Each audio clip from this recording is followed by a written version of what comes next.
Hey everyone, welcome to the show. My so-called fabulous welcome again this week. We were talking to you last week about breast implant illness and explant, and Candice Barley is back again this week to share her incredible knowledge. And y'all, if you do go through this, I can only pray that you have a Candice Barley and a Dr. Robert Whitfield. And welcome back to the show, Candice. Thank you. I'm so happy to be here. So great to see you again. And we talked about breast implant illness, what you and I have been through in last week's show.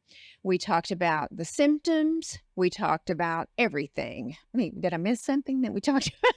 We Nope. hit it. We hit it. So please go back and listen to last week, and you can hear exactly what we've gone through. Number 168, I say I came out and talked to you all about this, and I'm going to share more before the end of the year about what I'm going through. But Candice and I are talking about this today because you've asked. So let's say that you have decided that, okay, there may be something going on in my body. So we're bringing on Candice to talk about what is actually next and how you select that doctor. And then once you select your physician, what's next? So tell us what's going on. And welcome back. And you are such an amazing actress, and I would say former, but you're just not. I don't think it ever gets out of your blood, does it? No, definitely not. I love storytelling. That's kind of what led into me doing the photo documentary around explant surgery and breast implant illness and going to surgery and taking pictures.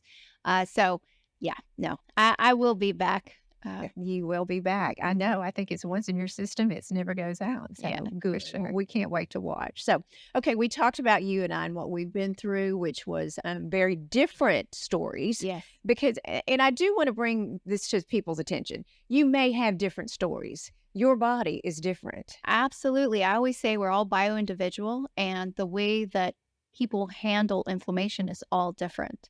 So one person might have liver issues. The other person might have high C-reactive proteins. Another person might have headaches. It just depends on how your body handles stress and inflammation. Right. I think my top two, I know my top two was, and I can't even rank either one because they were so miserable, was GI issue, chronic diarrhea, severe weight loss in 2023 because it just got so bad, and then severe joint pain. I mean, just unexplained. I'm a healthy woman. I eat well. Is there always room for improvement with we're going to talk about that too, how you change your lifestyle. But when I accidentally found this. I'd heard about it a little bit, but I really didn't zero in because my doctors majority had said, you should go to therapy. You need to check on this. You're 50-something years old. At the time, I was 55. You need to, if you go into therapy, you might want to talk about, because is there something else? Get on antidepressants, anxiety, all of these things. And then menopause is a huge one. Right. So how this happened was I had a woman in my life that was on my podcast. She's been on multiple times, a neuroscientist that was having migraines, very sick, joint pain. She goes, Tiffy, this could be you. And then I started, and she sent me podcasts. I say this because I did make an appointment with a plastic surgeon in the town I'm living. Made the appointment. Meanwhile, treating my psoriasis and treating my gut issues, I was taking steroids. Right, 3 months of heavy steroids. Wasn't even touching it. I went back for my pre-op 10 days before, and she said, "Oh, you can't have surgery because you're on steroids and you won't heal properly." Now, we were only taking the implants out. There was no on block. There was no capsule. And if you listen to last week's show, there was none of that. And I cried and cried because, Candice, I was ready. I was so ready. I called Greg, my husband, and just said, I'm devastated. That is a God thing. Divine intervention right there. That is, I don't know what you believe, but the angels were, I'm telling you, and a fabulous surgeon, but wasn't going to do what you guys do. Yeah. So tell everyone how I was blessed. You want me to share? Yes, I do. Okay. So, the importance and the reason that I believe that was complete divine intervention is because if the scar capsule had been left behind, it would not have been sent off for pathology, which is what we do with all of the scar capsule that we remove. Dr. Whitfield always does an on-block total capsulectomy. Then we would have not known that there is a potential for carcinoma in your capsule, which it came back inconclusive for carcinoma. So further testing has to be done. But if that is to have turned into something, by the time you would have found it, it would have been past the point Right. of really being able to address Right. it in a healthy manner. You know, when Krista told me and read my pathology report, Yeah. I had no idea that I would ever hear the word carcinoma come out of anyone's mouth. I just had no idea. And if I wouldn't have gone to Dr. Whitfield and he take a biopsy, help me with the words here, the biopsy, sorry, y'all, we wouldn't have known. No. And I've had, Candice, I have mammograms every year like clockwork, and they wouldn't have found it. No, they would not have, not until it was far enough along that you're looking at a much different road for recovery. It limits your options. So to be able to, again, we don't know what this will turn out to be. We're just in the very early stages. But when we see that come back from pathology, so pathology is we take a small sample and we send that off for PCR testing. PCR testing is what looks at over 150 different types of biofilms, bacteria, and fungus. So that's where we're looking for basically infections. And I had that. You had that. Thanks. So, but we take care of that in surgery. Dr. Whitfield has a very special protocol in how he cleans out the pocket to address any of those.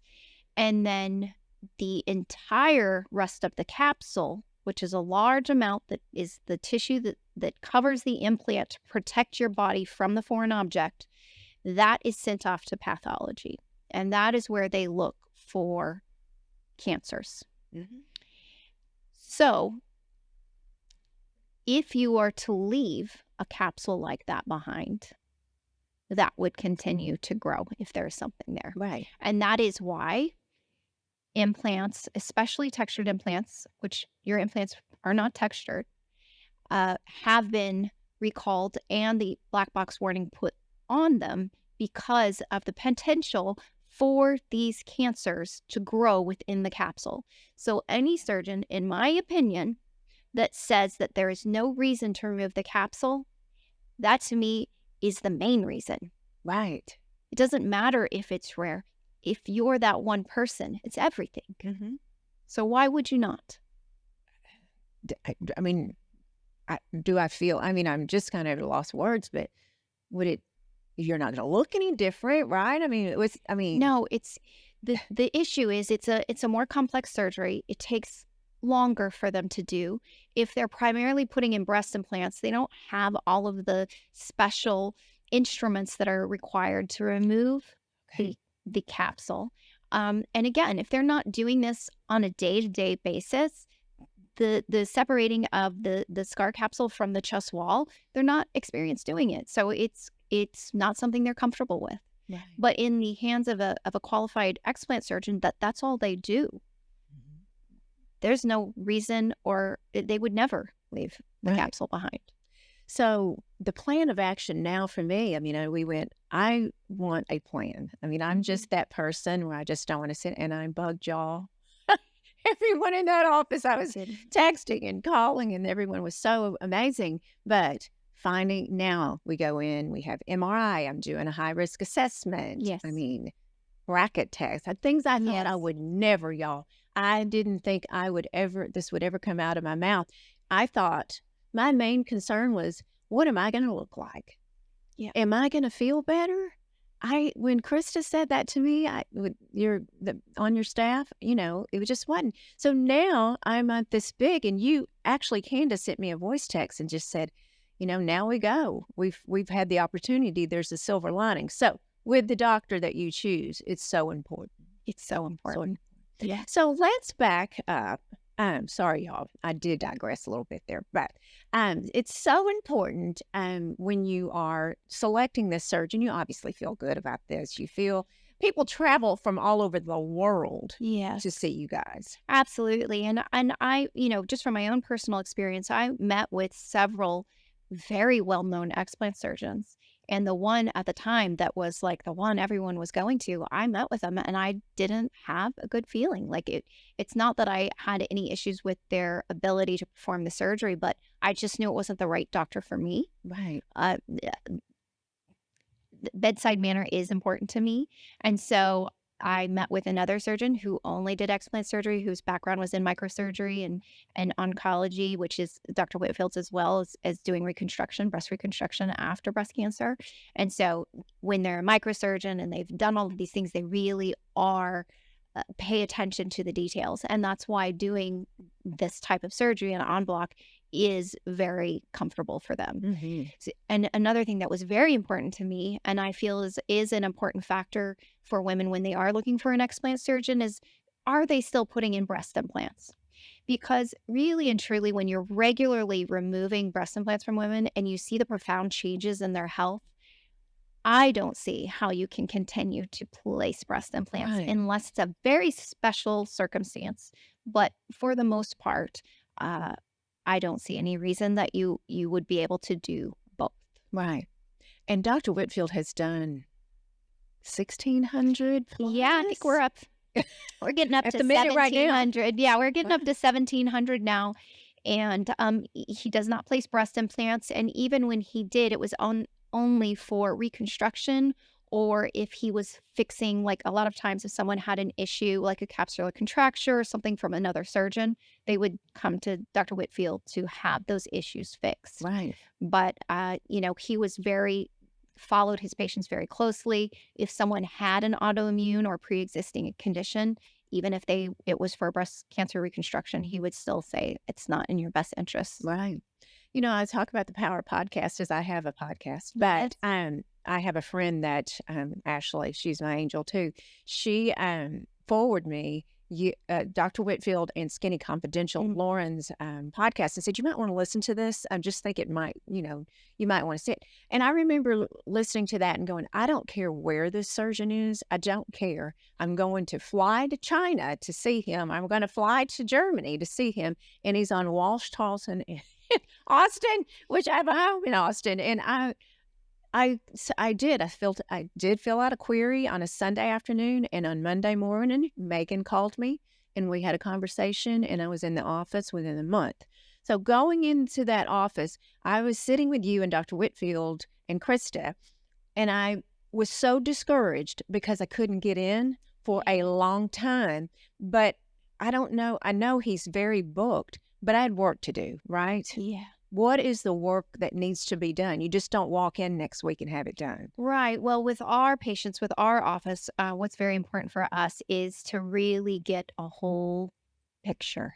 So we do a lot of different functional testing from gut health. So we're looking at it's called a GI map, just looking at the gut microbiome and any imbalances. We're looking for H. pylori and candida and all of those types of things. Total toxicity, incredibly important, which is the mold, the mycotoxins, environmental toxins, heavy metals. Something that's very interesting on that is that I had been telling women that they shouldn't get in the sauna with their implants because implants have never been tested to be heated up beyond body temperature. And I've even had some plastic surgeons come after me about that and say, well, that's ridiculous. Implants are put into, they have a thing that they sanitize stuff in that goes up to, super high temperatures, 200, 300 degrees, and they don't melt. So that's ridiculous. Well, the difference is that this is in your body being heated up. And we know that anytime you heat up anything that's plasticized, that it breaks down. So heating something up in, a medical device that's meant to get bacteria off versus heating something up in soft tissue that's inside your body is completely different and Mhm. has never been tested.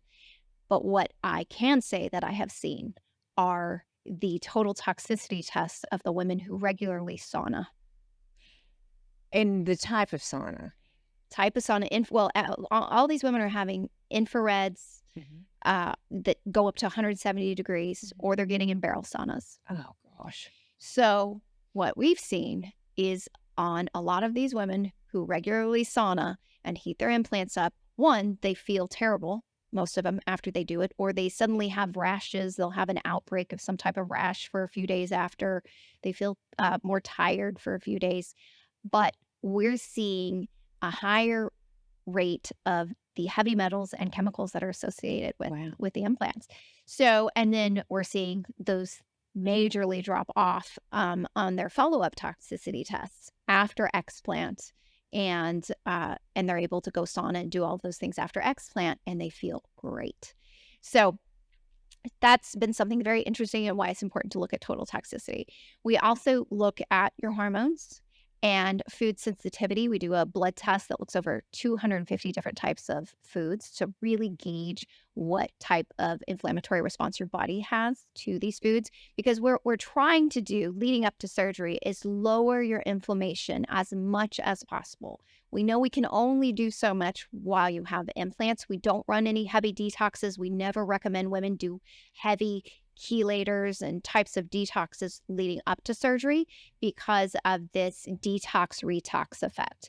So you have something that does have heavy metals and different chemical components to it. So if you're taking something that's meant to pull those things out of your body, you're potentially pulling those things out of the implant, which again, another test that I've seen, which was very interesting, is this woman who didn't know that did a heavy metal detox with a practitioner. And she had all types of heavy metals in her body, but the ones that were in the implants went up, Ugh. and the ones that weren't, that they were working on, went down. So that's why one of the many reasons that we don't recommend doing that. You'll have a lot of a Herx reaction and different things because you're just recirculating more than you can handle when you have the implants, is what we found. And then the most amazing test, in my opinion, is by the DNA company out of Toronto, which is a genetics test that looks at everything from cardiovascular, hormones, how you sleep, eat, diet, exercise profile. But what we're really looking at is your main immune pathways. There's four, which has to do with how you detox. First one is antioxidants, vitamin C. Everyone's heard of that. It has a lot to do with your mitochondria and how you're being able to, convert for energy. Methylation also has to do with energy. A lot of women are experiencing a lot of fatigue. Very popular. A lot of women know whether or not they have the MTHFR gene, but there's actually a lot more that goes into the methylation pathway, and this looks at all of them. And then vitamin D has a lot to do with your immune system. We do look at the vitamin D pathway, and then really important is glucuronidation, glutathione. So most of our patients are have an issue with that. So for me, all four of my main immune pathways do not function optimally. Mhm.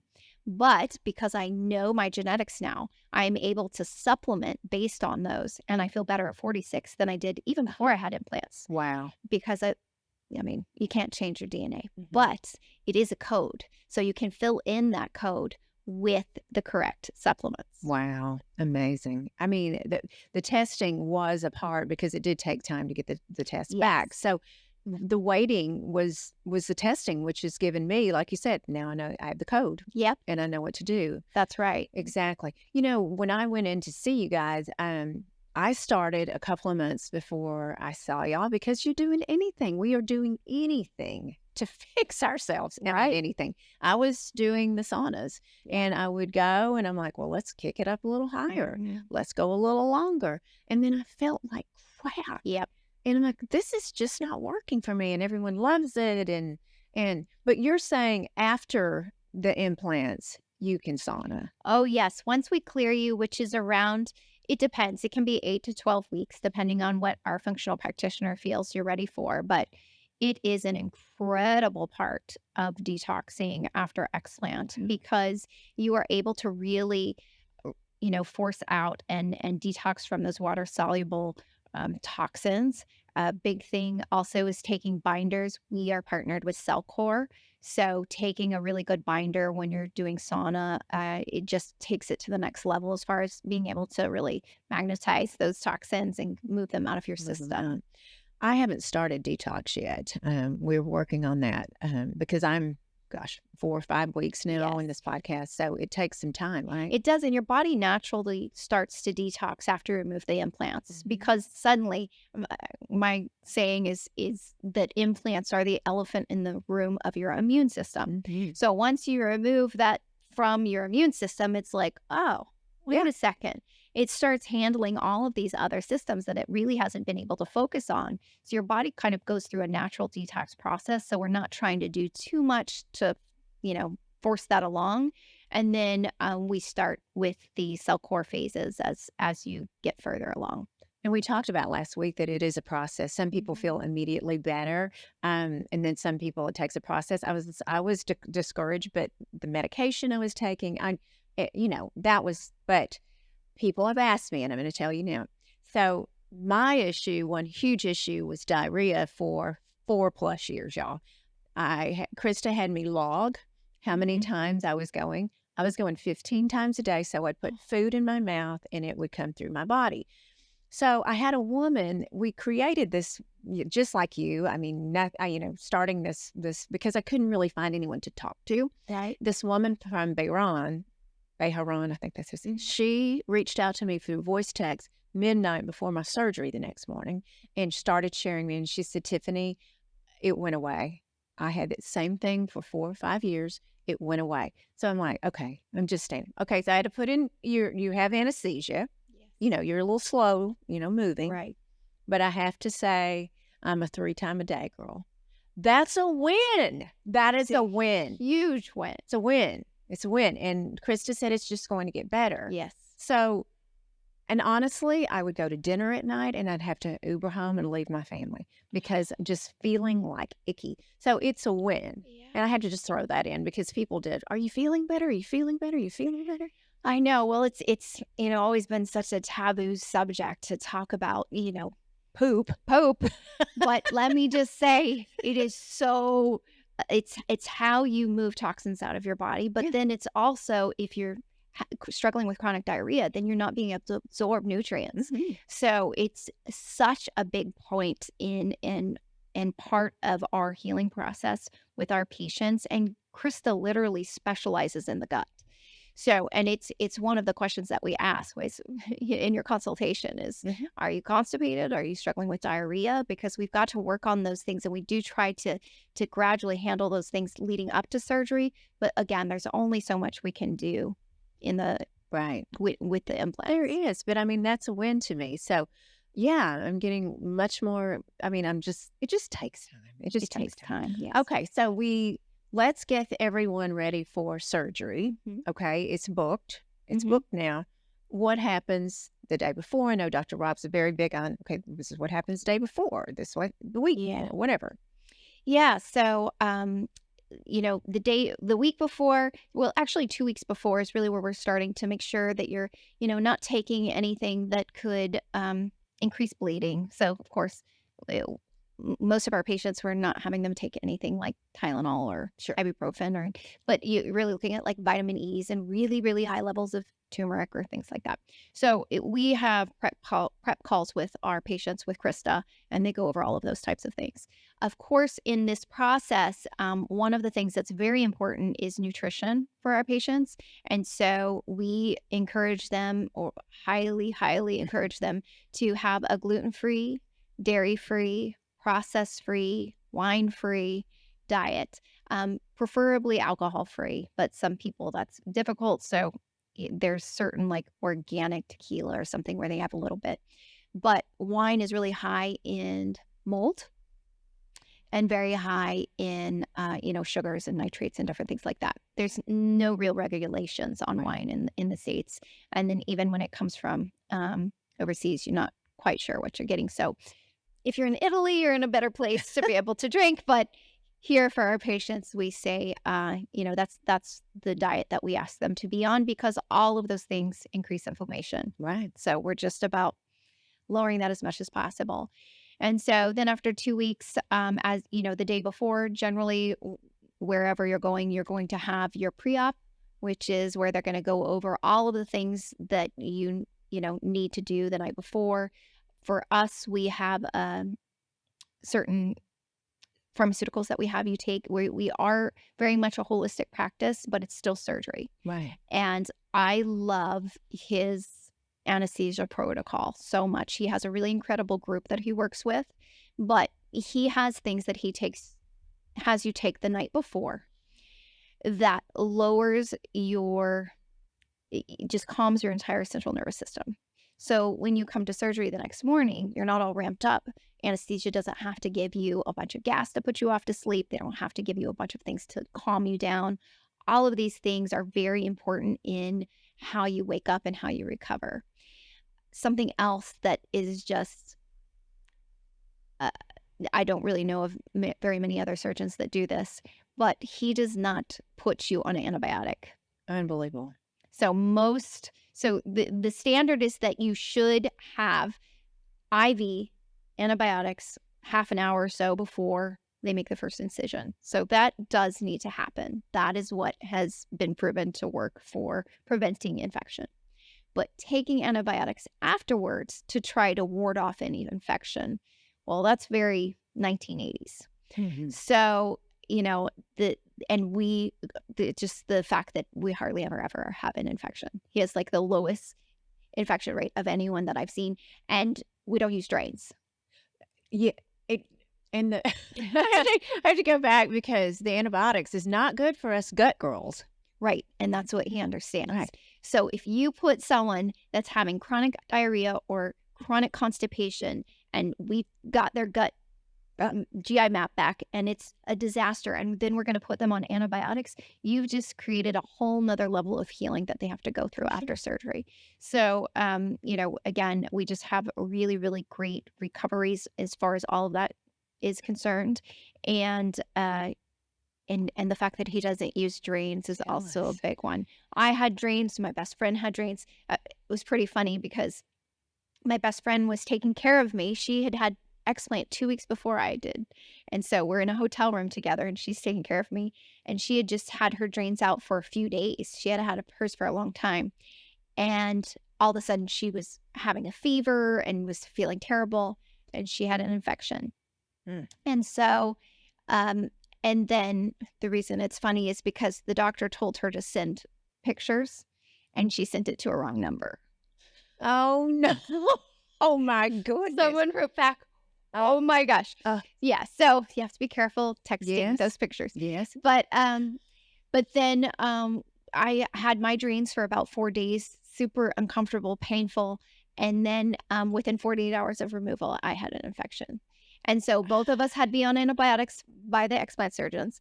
And then both of us had to be on antibiotics again for the infection from the drains. I am so happy that I didn't have drains, but everyone's wondering right now, how do you drain? Right. So, again, Dr. Whitfield's always looking for ways to, improve on these things. And he was like, no one does. Tummy tucks used to always have drains. Right. Now everyone does a drain-free tummy tuck. Wow. So it's very similar in nature, in that he just, connects the pocket, makes a space for underneath the skin from the breast pocket down into the tummy tissue to drain. Just opens the space. And then part of why we have these protocols in place afterwards, which is focused on lymphatic drainage, is what helps to move that process along. Right. And so the body can handle an injury like this with this type of lymphatic drainage help. We get you in our hyperbaric oxygen Yes. chamber, and with the technique that he has, it all drains beautifully. Wow. I mean, the Yeah. Balancer Pro, I've done that. Oh, And yes. oh my gosh, I'm so jealous you have one at I home. have one at home. They have a Balancer Light now for home use, and it's available for purchase, and I don't want to give it back. I'll So bet. You're testing it. I know. I know, I'm see on your- testing it, and I've tested it every single day. It is amazing. Yeah. Absolutely amazing. So the day after surgery is when, because I had surgery on a Thursday, I went in the Balancer and the hyperbaric the Yes. next day. I just went to your office last week, and Carol did a lymphatic drain on me, lymphatic massage on me. I saw someone, and I say this because I'm sure there's a time and place for everything, but rough is not better when it comes to this, right? Well, rough is not lymphatic massage. Okay. Lymphatic massage is very, very soft. Okay. Your lymphatic is, fluid is just right underneath the surface. So it's a very gentle touch. We always say if it's any harder than this, it's not lymphatic. So we love for people to get in with Carol. She's a certified lymphatic massage therapist, but she specializes in post-surgery, especially post-explant. So she really is the foundation of understanding how lymphatic massage should be, and especially after surgery. Absolutely.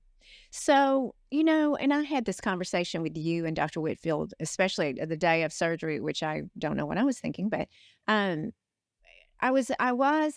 before I had implants, which I was a D, and I have mine right in front of me. These are 250 cc's gummy. I was a D, and before I had, and I knew I had some breast tissue.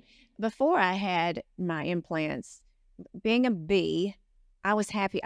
There was a lot of peer pressure. You can listen to the last show on this, but having these, I was worried at 58, what am I going to look like? Because when I had an encapsulated breast, an implant back in 2011, he said, you will always come back in here every 10 years. You will always have it because you will look like a freak.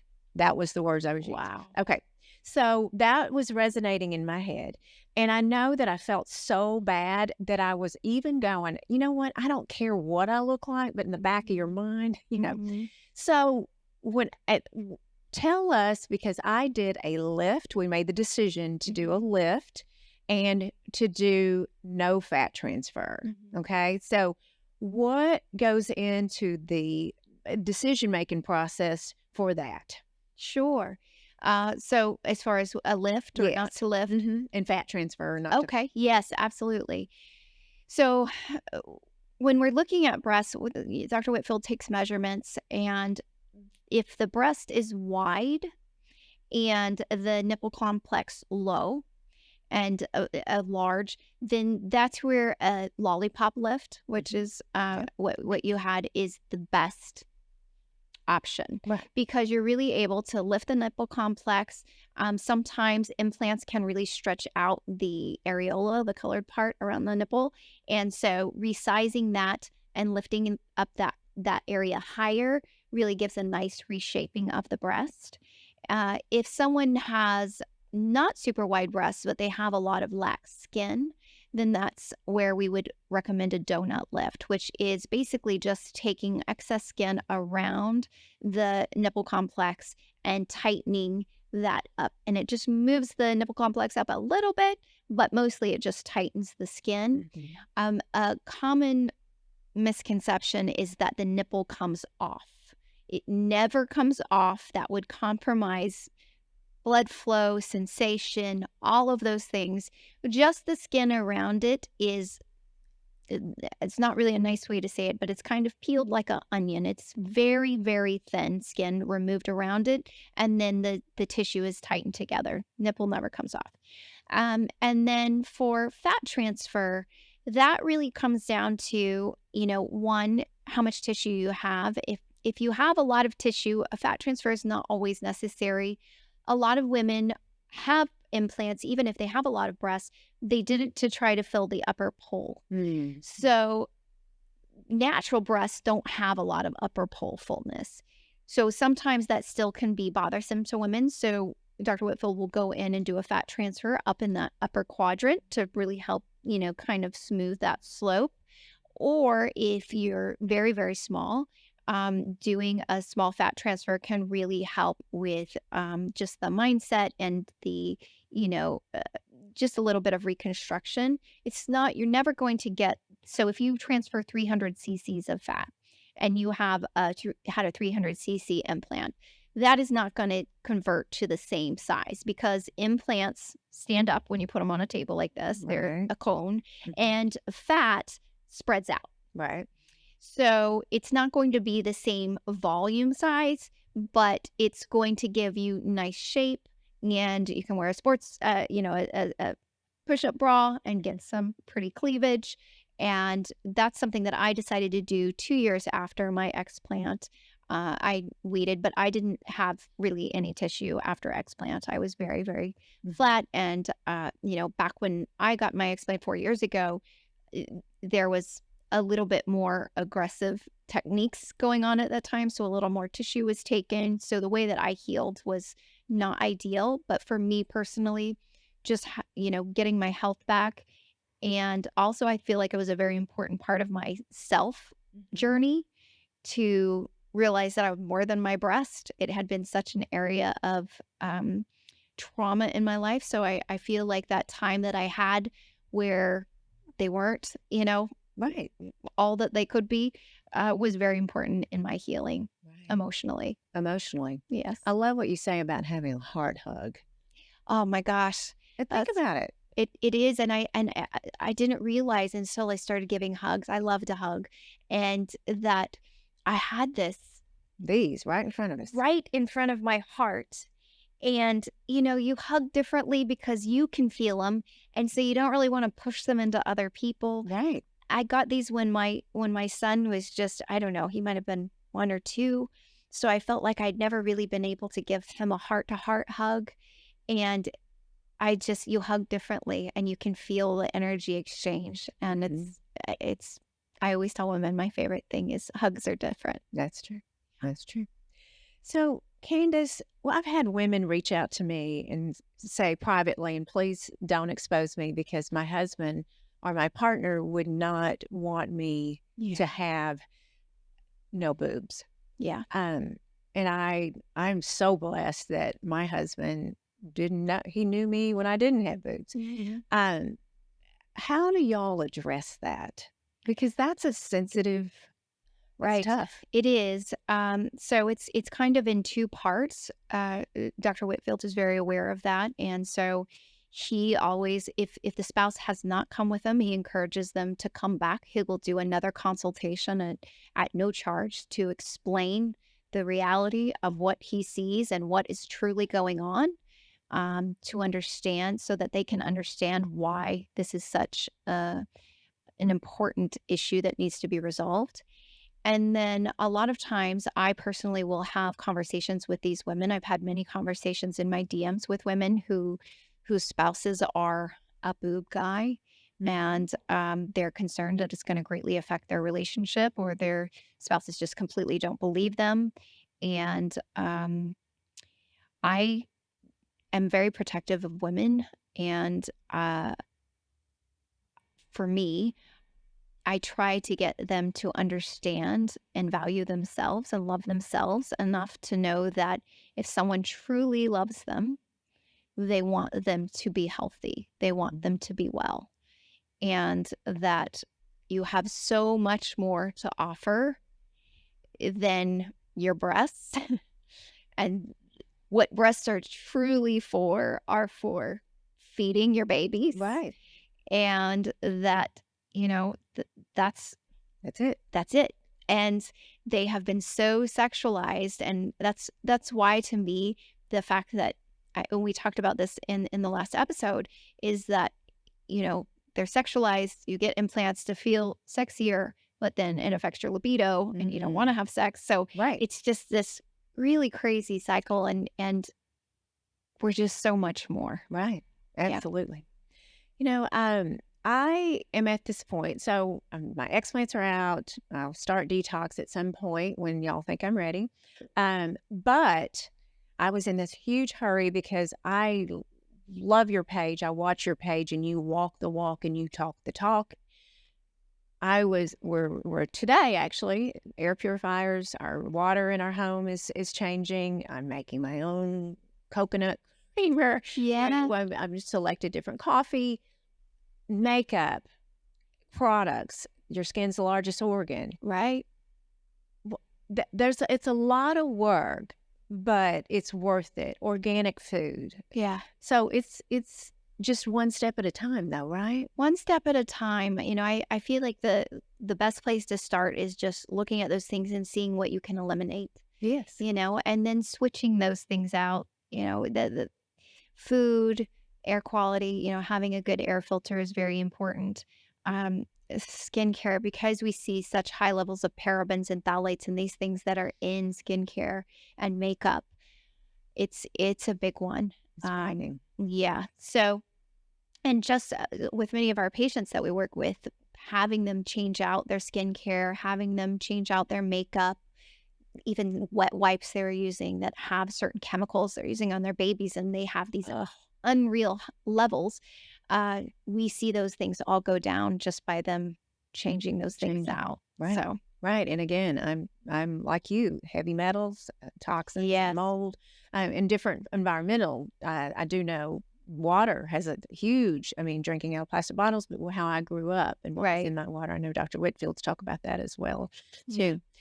I want to address this because a lot of people, we did talk about this in the last one, because they may choose a surgeon or a doctor or a practice that does not take the capsule out because of financial. This is inexpensive. Anything you do with your health is very expensive. So what is Dr. Whitfield's team? What are y'all doing to help counsel people on different ways of saving? Does that make sense? Mm-hmm. At the cost of having surgery. Yeah. It's we see it as a financial investment in your health. Yes. There are, we know that everybody can't come and have explant surgery with us. So that's why we do have, the detox protocol set up to be able to be run remotely. 70% of our patients come from out of state. Wow. Or even from around the world. So we really have worked hard to create a program that is remote for that part of it. And there are good explant surgeons throughout the United States. So even if you need to get in sooner and can't get in soon enough with us, you could have explant surgery and still run the detox protocol with us. But as far as saving, it's a really, for me, it's a really sensitive subject because I want to be able to support these women. I want to be able to pay for explant surgery. At the time where at the state that I was as a single mom and not being able to even work because I was so sick, my dad lent me the money for explant surgery. I don't, my goal, my dream is to someday have a foundation where I'm able to pay for women's explant surgery or at least be able to partially pay, because some women are like, I can get to this amount. This is what I can save. And, because it is a very special technique and because right now there's only a select amount of surgeons performing it, it is very expensive. Very. It is. When you start that, can I be on board with you? Absolutely. I think we should have a complete I do. board and too. group to be able to do that, because the stories, I don't want to get emotional, but the stories and the women that I work with just in my personal DMs are absolutely heartbreaking. And I know that they would recover by removing their implants. Absolutely. I think I told you, and I have, the community of women, it's just done because they want to be heard. Yes. And just sharing my journey every day. I'm, just doing that. But hearing from someone across the world say, I'm selling my home because I'm so miserable.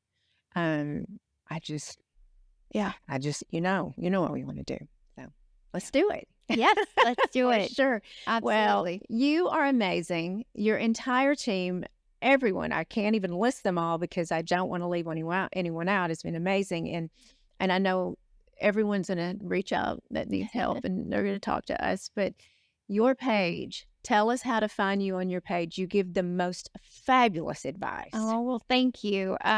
So my Instagram is where I share a lot of advice and information, and talking my daily stories, answering questions. I answer DMs as I'm able to get to them.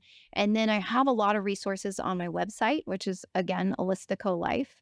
And I have a guide to explant, how to find an explant surgeon, questions to answer, to ask, and the answers for interviewing explant surgeons. I have resources for protocols, things to switch out for air filters, for nutrition, for skincare, all of those things that I personally use and that have been very, very critical and crucial part of my healing and recovery. Right, right. Because we're not finished. Life's Yep. a journey. Yep. For sure. Your page, Holistico Life, Italian for Holistic. holistic. Yes, Okay. because once I really got my health back and was feeling amazing, I had always wanted to go to Italy. And so I traveled to Italy by myself. Ah, Yeah. And walked the streets of Rome alone. And it was incredible. love it. And all of this, I felt very empowered and felt like it was time for me to start sharing my story. And so I was like, it's about living a holistic life. It's if you have epic health, then you can live an epic life. And so then I was like, oh, I just can't say holistic life. It's got to be holistico life. I love it. So I that's how love came it. I about. love it so much. Thank you, Candice, Thank for you. all you do. Dr. Rob, all of them. Thank you. I just can't enough. And I appreciate you walking this next phase of my journey as well, too. So Absolutely. yeah, I know. Thank you. Everyone, thank you so much for following along and listening our journeys. I hope you learned something and share this with someone else that may need this information. And you know what? Have a wonderful day, a wonderful week, and keep being fabulous.